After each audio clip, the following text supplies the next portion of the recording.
Guys, ito na yung avocado na pinadala ng aking kaibigan. Ganun yan, guys. Pagka ang avocado ay napakakinis, sigurado mayroong diferensya. Yun. Yung diferensya niya dito.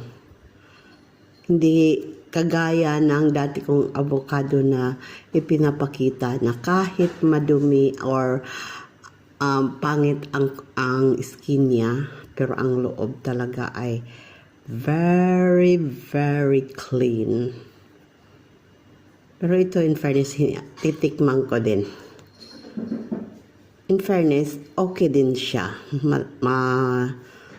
Makapal ang inside. Pero tikman ko kung anong lasa. Ayan guys, yung loob niya. In fairness, masarap din. Masarap. Parang alpukat mantiga.